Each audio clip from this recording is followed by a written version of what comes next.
সরকারের প্রতি আহ্বান, অনতিবিলম্বে আওয়ামী লীগ ছাত্রলীগের উপর অবৈধ নিষেধাজ্ঞা প্রত্যাহার করুন। তা না হলে দেশের জনগণকে সাথে নিয়ে আমরা সরকারকে ক্ষমতাচ্যুত করে আমাদের বৈধতা আদায় করব।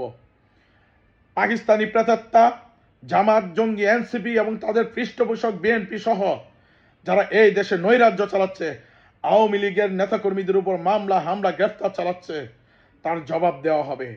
অনতিবিলম্বে মামলা হামলা গ্রেফতার বন্ধ করুন।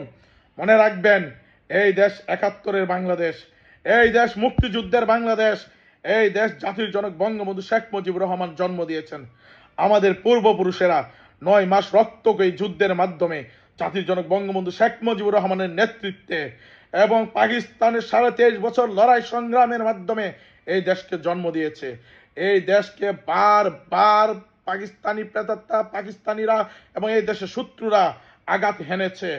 আমাদের পূর্বপুরুষেরা দেশকে উদ্ধার করেছে।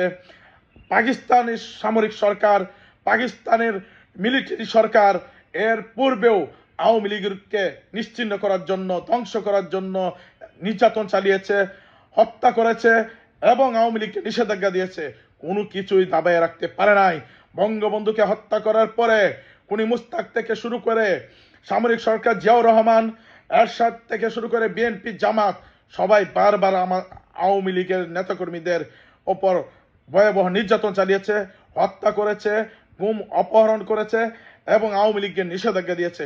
কোনো কিছুতেই আওয়ামী লীগকে কেউ দাবায় রাখতে পারে নাই। স্বৈরাচার ইউনূস থেকে শুরু করে এই বর্তমান প্রহসনের সরকার কেউ আওয়ামী লীগকে দাবায় রাখতে পারবে না। আওয়ামী লীগ বারবার ফিনিক্স পাখির মতন জন্ম নিয়েছে। আমাদের পূর্বপুরুষদের মতো আমরাও আগুনের পাহাড় ঠেলে বিজয় চিনিয়ে আনবো। আমাদের দাবায়া রাখা সম্ভব পূর্বেও হয়নি, পূর্বপুরুষদের কেউ দাবায় রাখতে পারে নাই, এখনো পারবে না, দাবায়া রাখতে পারবে না। বিজয় অতি সন্নিকটে, সময় চলে এসেছে, আপনাদের সময় কম। সুতরাং আওয়ামী লীগের উপর অবৈধ নিষেধাজ্ঞা প্রত্যাহার করুন। বিজয় আমাদের সুনিশ্চিত। জয় বাংলা, জয় বঙ্গবন্ধু, জয় তো জনত্রী শেখ হাসিনা।